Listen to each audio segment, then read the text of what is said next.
Welcome to Blue Marble Defender story number 29, Imprinted. Chapter 1, A Fine Summer Day. Crack! It's a sharply hit ground ball to third. Robert fields it cleanly. He snaps a throw toward second base. The second baseman Rookie was playing back by the outfield grass, but he makes it to the bag just in time to snag the throw. He taps the bag with the side of his foot, sets, fires to first. The batter is out. Whoa, whoa, whoa. Folks, the Hedgehogs had high hopes in the bottom of the sixth, but that slick double play brought down the curtain on their dream. This game was a squeaker, and it ends as a 1-0 win for the Luxembourg Red Sox. Before I close out our broadcast, let me tell you something I noticed but didn't mention before. The key players in that double play were both wearing yellow sunglasses. Those two were already sharp-eyed, but maybe those glasses gave them an edge on this cloudy, dull day. Besides getting the game's final outs, that double R duo, Robert and Rookie, also teamed up to score the winning run when Rookie's triple drove Robert in from first base. Well, I'll be signing off now from beautiful downtown Luxembourg. This is Helen Larkspur from radio station WZMR, hoping you've enjoyed the first game I ever broadcast on the old continent. I'm headed off to visit France, Switzerland, and Italy on my first European vacation. Woohoo! This is the last time I'll be broadcasting baseball this summer, but I do hope you'll continue to enjoy Space Spuds potato chips wherever you go for your own vacation. Au revoir, mes amis. Chapter 2, An Unusual News Report. Rookie was living in Luxembourg, a small country bordered by Belgium, Germany, and France, because Mom had accepted a visiting scholar position for the summer at the University of Luxembourg. Robert lived in Germany, but was visiting Rookie for the month of July. As they walked from the playing field toward Rookie's house, Robert commented with a smile, "Hey, if I play enough baseball with you, man, I think I'll get the hang of it.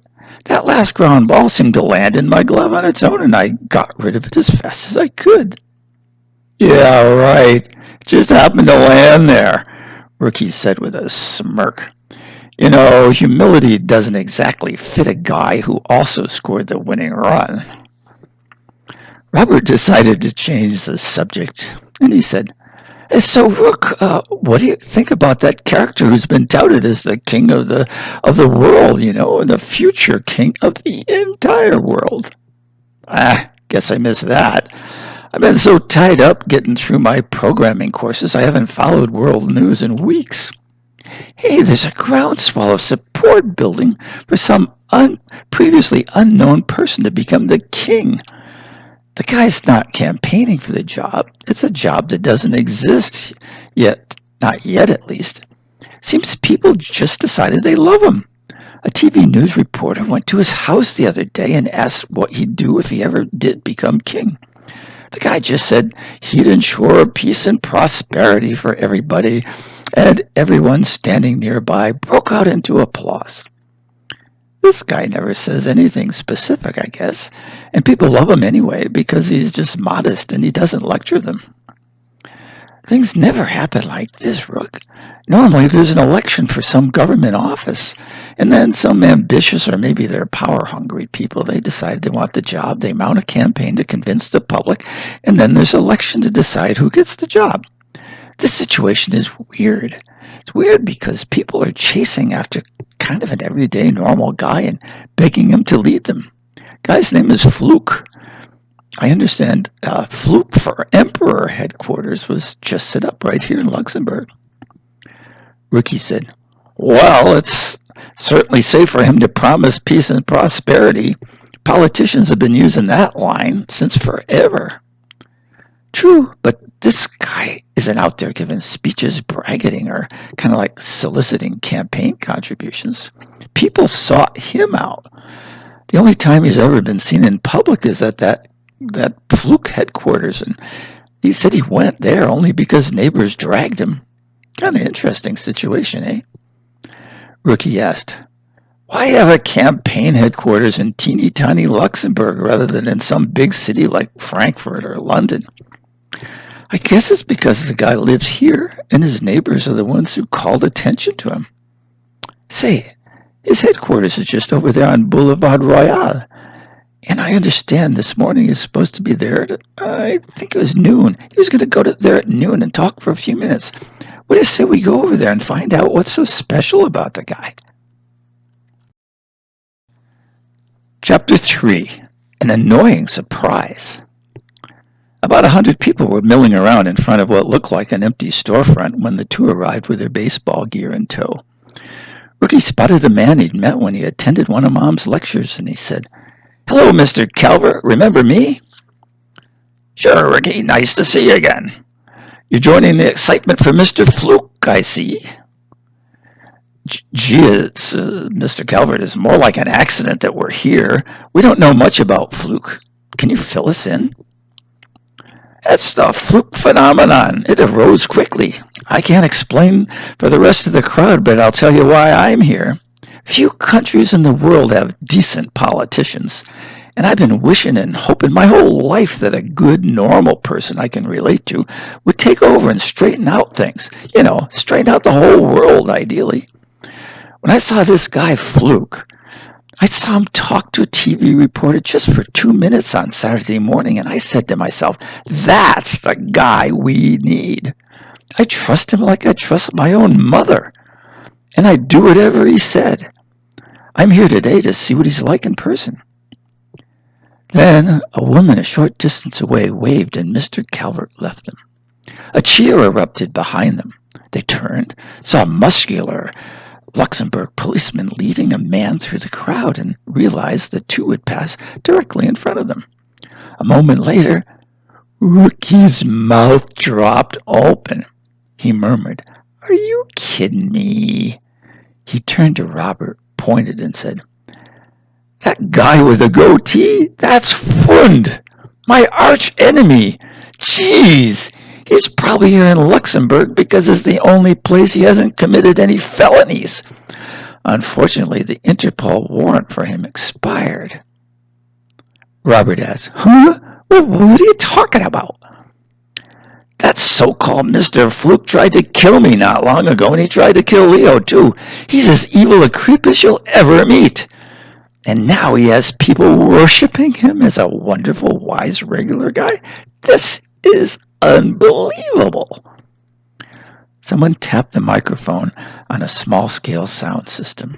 The crowd quieted, and Fluke took the microphone. Hello, people."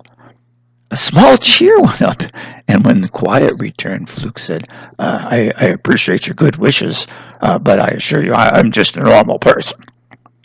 Rookie muttered under his breath, "Yeah, right, he's normal.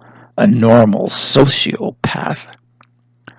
Fluke's demeanor and tone remained unpretentious as he went on.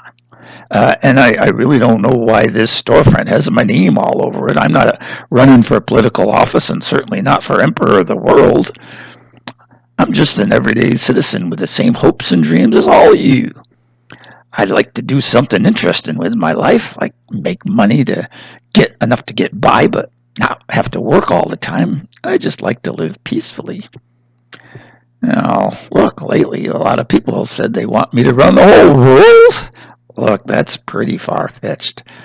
So I'm not going to stand here and bore you with a lot of talk. Instead, I'll just wish you all peace and prosperity and the best of luck in the future. And, folks, I'm going home now. Goodbye. People near him shouted, "Please, please, at least take over the government of Luxembourg." And other people said, "If we voted you prime minister, would you accept?" Others in the back of the crowd called out, "We need you to guide Luxembourg and then the rest of the whole world. Please stay. Say more." The policeman made his way through the crowd, and Fun followed. He was just looking down at his feet, or kind of blankly out at the crowd. When he came near, he locked eyes with Rookie and said, "I know you from somewhere, and I hope you're doing well." Rookie said nothing, and Fund, also known as Fluke, just walked past. Robert said, "Hey, that didn't sound like a guy who wanted to kill you." Rookie replied, "He must be just putting on an act. That's definitely Fund, but something's not right about him. He's not acting like his real self. That's a good thing, but I won't count on it lasting long. He violates everything a blue marble defender stands for, and I'm going to tail him. Want to come along? I want to find out where he lives." Chapter 4. An Awful Earful. The policeman walked Fund to a small street in a rural setting, opened the gate of a short wooden fence, escorted him to the door, and left. When Fund went inside, Rookie and Robert hopped the fence and scooted beneath a dense cluster of pine trees near the back of the house. After finding a spot where dense shade protected them from view, Rookie snuck toward a rear window, peered through a curtain, and saw a sofa, a rug, and a fireplace, with a huge photo over the fireplace. He thought, "Yep, I recognize the hot air balloon. Can't read the banner connected to it, but I know what it says. Get sky high with magic mushroom cigarettes." No doubt, this is Fund's living room. A moment later, Fund entered from a hallway and seated himself in a chair. With the warm sun on his back and a bed of soft pine needles under his feet, Rookie remarked to himself, "What a comfortable way to keep your arch enemy under surveillance." When a slight breeze rustled the trees and a warm air current filled his nostrils with pine fragrance, Rookie turned to comment to Robert.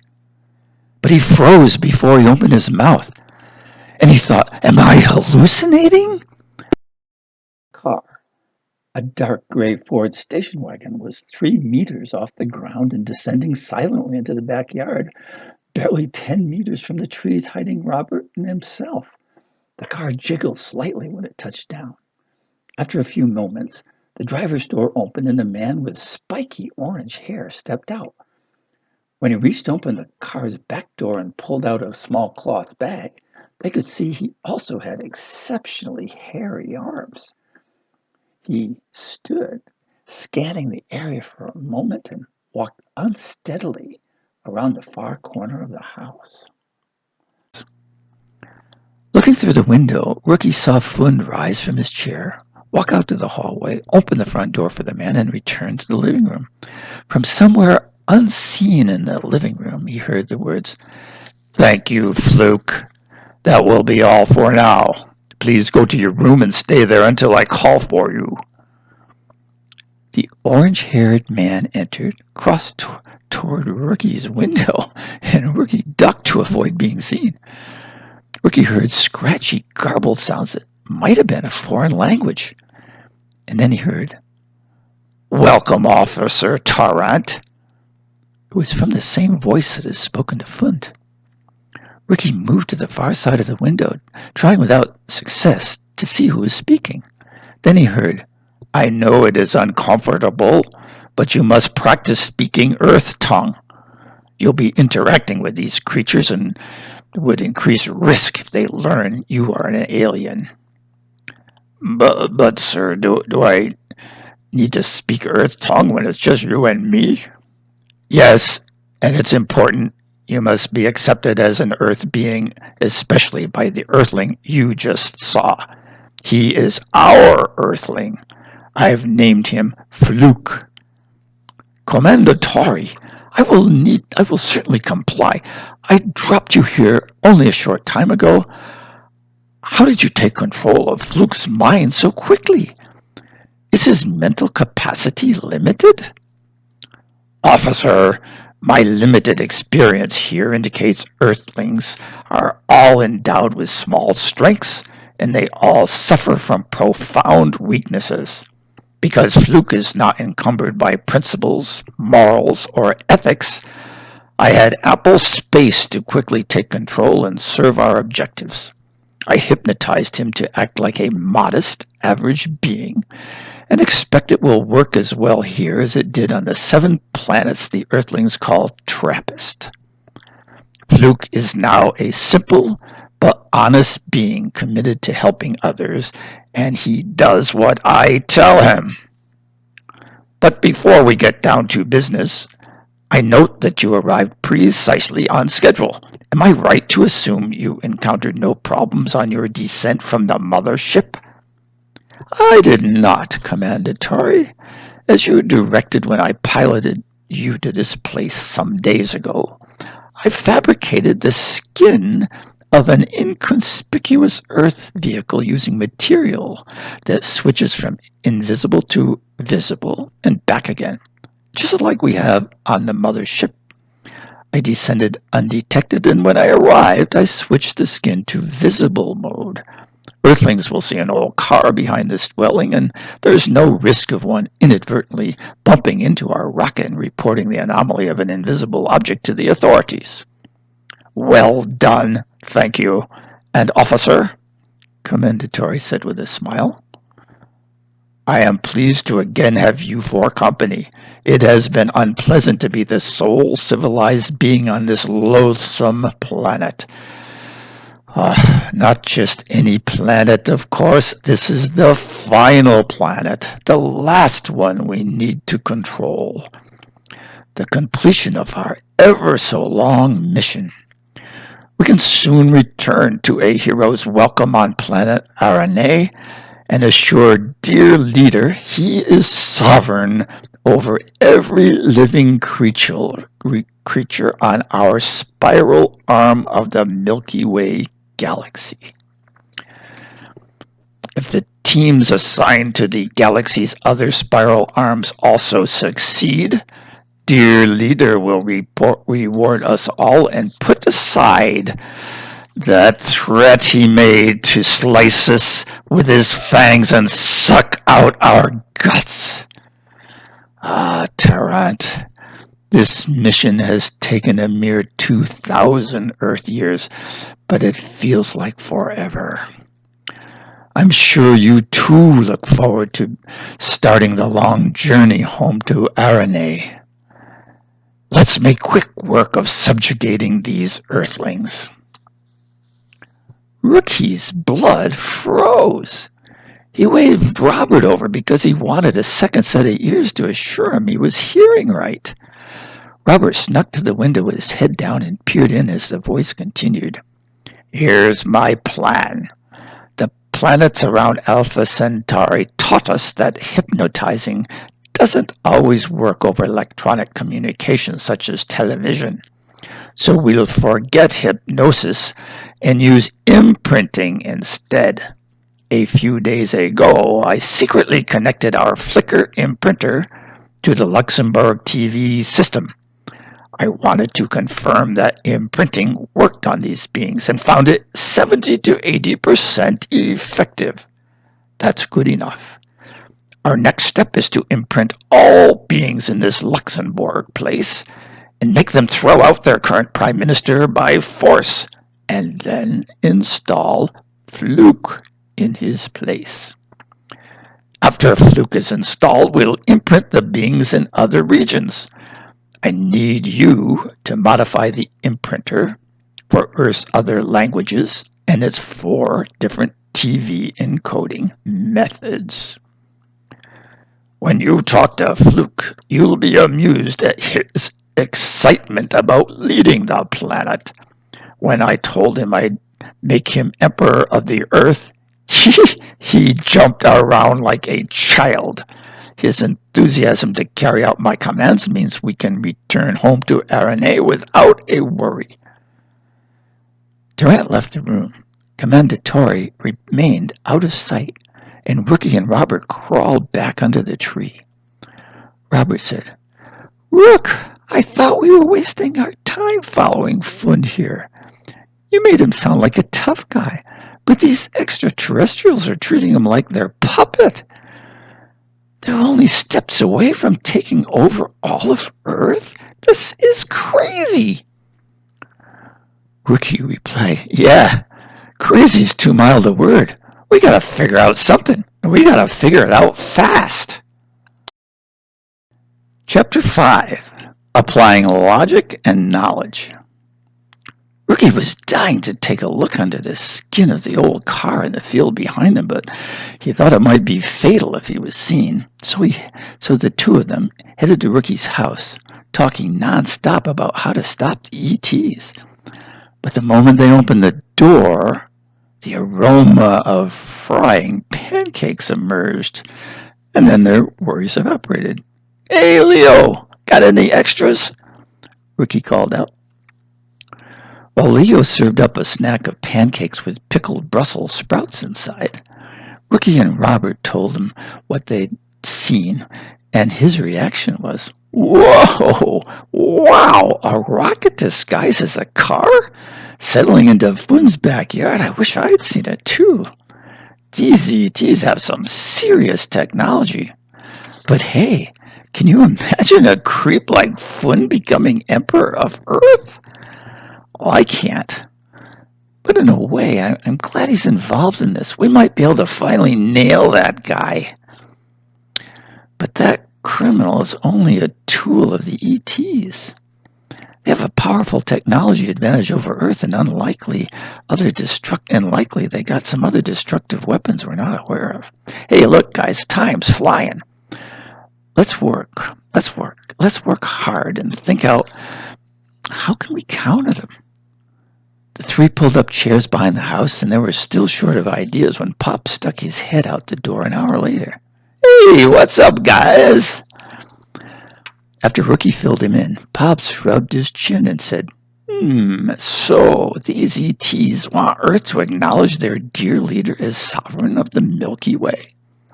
And they have a ship they think we can't detect? And only 2 were sent to take over our entire planet? It's a fact that beings on our RNA created some fantastic, unimaginable technology, but that doesn't necessarily make those 2 beings they sent here into all-powerful adversaries. Pop's confident words bucked up the 3 boys' spirits, but their worries still ran deep. Pops continued, "So they intend to imprint everyone on Earth and make us follow Fund. But a faulty assumption or 2 might be hidden in their plan." Pops threw his hand forward in a nonchalant way, saying, "Hey, I once saw a documentary about a man who imprinted wild turkeys that hatched from a nest of abandoned eggs somebody left on his doorstep. One poult, without hesitation, treated him as its mother. It followed him everywhere, ate only food he gave it, and kept him in sight from the moment it pecked out of its shell. When he introduced the poult to the turkey he thought was its real mother, it rejected her and stuck with him. The man was amazed." This is a pretty extreme example of imprinting, guys, but all birds that leave the nest shortly after hatching are prone to it. Farm kids often adopt ducklings just for fun. They eat alongside them, play with them, sleep with them, and keep them warm. But of course, they must also clean up their nonstop poop. Look, young birds kicked out of the nest early wouldn't survive without instincts. That's where imprinting comes in. But humans, of course, are different. We're a social species where parents and communities care for their young all the way to adulthood. We pass on survival knowledge through our human culture rather than by animal instinct. Human babies do imprint to kind of a certain degree on mothers or early caregivers, but they don't follow blindly like that turkey did. When Pops finally paused the discourse, Robert held his hands at his shoulders and waved his elbows up and down like bird wings, and he squeaked, "I'm glad I'm imprinted. I get my own worms for breakfast, and I don't need to depend on Rookie for them." Everybody shared a chuckle, and Pops continued, "Imprinting as we define it requires warm bodies near each other. When the ETs talk of using TV for imprinting masses of people, their use of the word imprint might be wrong in our language, but their ideas are solid. TV can manipulate a person's behavior without them realizing it. Messages flash for just microseconds into a TV image screen. They pass too quickly for a person to consciously perceive them, but those same messages may cause them to feel or act in a way without knowing why. Advertisers exploited this subliminal messaging in the early days of television in the 1950s by inserting short statements into programs and ads like, "Buy it now!" Companies and even political candidates, they exploit this. That evening, Luxembourg's TV news channel announced, "In response to popular demand, Mr. Fluke will make himself available to answer questions from the public tomorrow at 1400 hours. The newscaster said the crowd was expected to be as large as 10 times today's. She breathlessly wondered if the tidal wave of Fluke supporters could soon grow beyond their small principality. Ricky pointed his finger at the TV and told Mom, "I'm going to be in that crowd, Mom. I'll tell them the facts and sink that creep with logic." Ricky and Robert arrived early so they could be in front of the crowd, but they were shocked to see thousands of others had the same idea. Undeterred, the two moved forward, sometimes gently, sometimes aggressively, until they were right in front of the elevated stage constructed on Boulevard Royal. As they waited for the star attraction, Ricky surveyed the crowd. As with the previous crowd, each person apparently was genuinely excited by this prospect of hearing Fluke speak, and he heard a half-dozen people remark how wonderful it would be if Fluke really did become Emperor of Earth. At 2 p.m., as 2 p.m. approached, Robert pointed out Fund making his way through the crowd. The man with orange hair had replaced the Luxembourg police officer as Fund's people plow. Another man appeared to be following Fluke, but Ricky suspected he was just taking advantage of the people plow to move quickly through the crowd.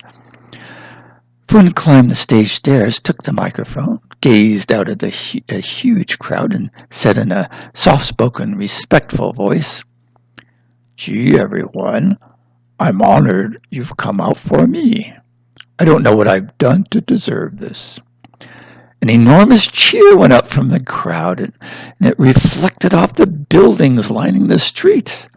Before he could continue, the crowd took up the chant, "We want Fluke! We want Fluke! We want Fluke!" After it crescendoed, Fluke said, "I don't know why you want me so much, but I'm just an ordinary person, a simple guy who wants the best for everyone in the world." The crowd cheered again, and only then did Robert notice the TV camera crew on the far side of the stage. Fluke continued, "I'm going to make one single promise. Whatever happens in all this fuss, I'll do right by you and everyone else just like I have throughout my whole life." The crowd erupted again, and Fluke added, "I'm not a big-time speech giver, just a normal person. Say, there's another microphone over there at the edge of the stage, so if anyone has a question, just ask away." Ricky pounced. He hadn't seen the handheld wireless microphone, but he rushed up, grabbed it, pressed the audio button, and said, "Mr. Fluke, did you originally go by the name Fund?" Oh, yes, I did. But I changed my name when people started paying attention to me so I wouldn't disrupt my family's privacy. As I've said, I want the best for everyone, whether they're close to me or far away." Holding the microphone close, Ricky shouted, "Liar!" A quiet descended on the crowd and people started jostling to see who was speaking. Ricky mounted the stairway to the edge of the stage and said forcefully, "Mr. Fluke, back when you were Mr. Fund, you owned a cigarette factory in Switzerland. You not only harmed the health of smokers, you also promoted smokable drugs to children as well as adults, both in Chamonix and Paris, France. Then you put up a cigarette billboard outside the International Space Station that promoted cigarettes around the globe." Fund cut him off and said in soothing tones, "Well, young man, I never said I was perfect. I am who I am, just a normal person doing normal things, and what you describe is normal business activity.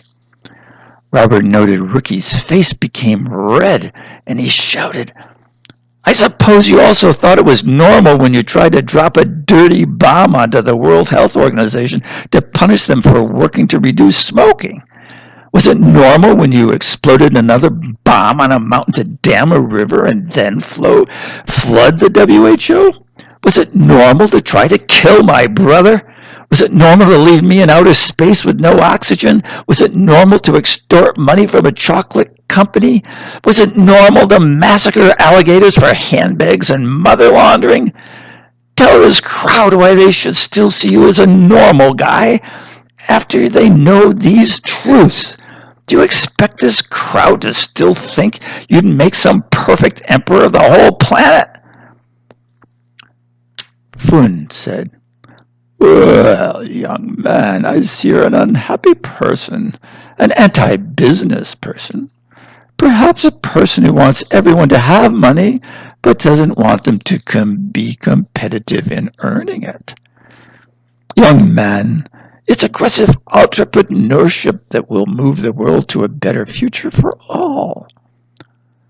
Fern looked out at the crowd, opened his arms wide, and shouted, I haven't led a perfect life. Never said I did. Who has? What do you think, folks? Should a whining complainer stand in the way of my leading you? Leading Europe? Leading the whole world? The crowd chanted, We want Fluke! We want Fluke! We want Fluke! Flynn then blared, And what do you want to do with that annoying complainer you just heard? Throw him out! Throw him out! Lock him up! Lock him up! Robert made his way to Rookie, grabbed the back of his shirt, and said urgently, Let's get out of here before Flynn whips the crowd up further. The crowd paid them no attention as they slinked out. It was riveted to Fluke's answers to fawning questions such as, Oh, Mr. Fluke, do you believe the straightforward sincerity of a normal person has a better chance of achieving world peace than slimy, double-dealing diplomats? Chapter 6. Going for their weapon. Ricky told the family the tale of his afternoon while Leo prepared chicken masala for dinner. Mom said, Hey, that was a heroic effort, Ricky, but I'm sure glad Robert was watching the crowd's reaction and got you both out of there. Got you out safe. Pop said, After yesterday's conversation, I alerted Luxembourg TV that subliminal messages were being fed into their news broadcast. They checked it out, but they couldn't detect any.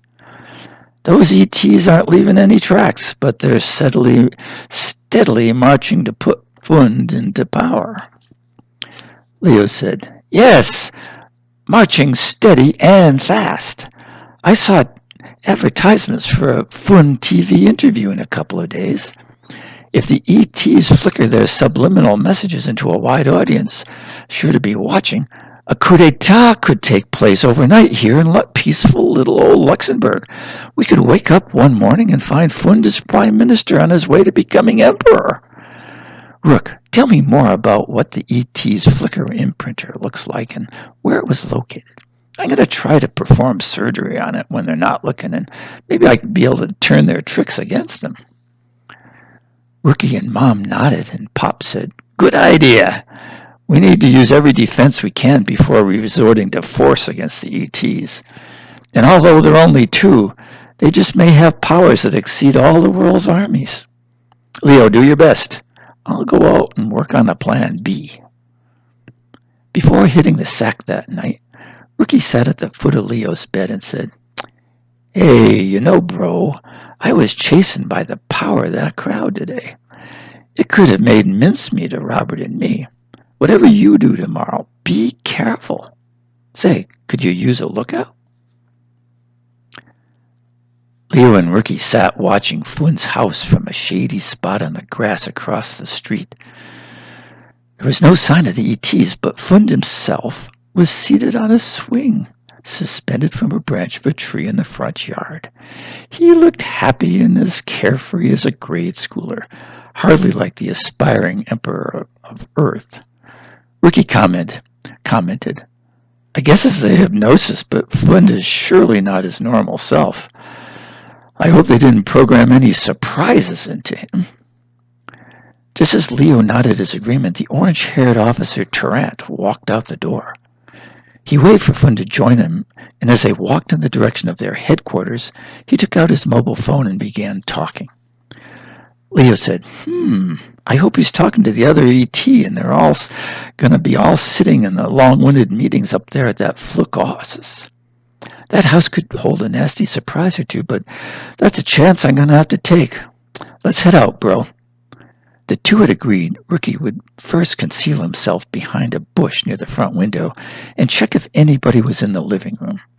He signaled Leo if all was quiet, and Leo would then walk up and knock. Rookie saw no activity, Leo got no answer to his knock, and he opened the door with his lockpick. Rookie had his hand squeezed between his forehead and the window, shielding the glare and watching Leo cross the room, when he felt something touch his back. Oh, just a branch, he thought. But then something rough quickly encircled his waist and squeezed his guts.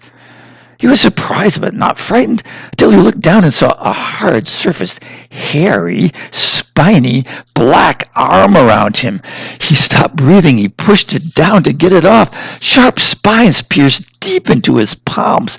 Pain shot from his hands to his arms, through his ears to his forehead. Blood spurted. He turned.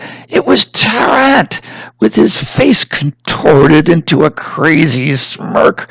The arm tightened and it oscillated back and forth. It's a chainsaw, Ricky thought. It's going to cut me in half. Oh no. Blood rolled into his pants pockets and down his legs. He could breathe, but the pain was unbearable. His consciousness was fading. He was helpless and about to be sawed in half. The window exploded. A blast of glass shards rocketed into him and Tarrant.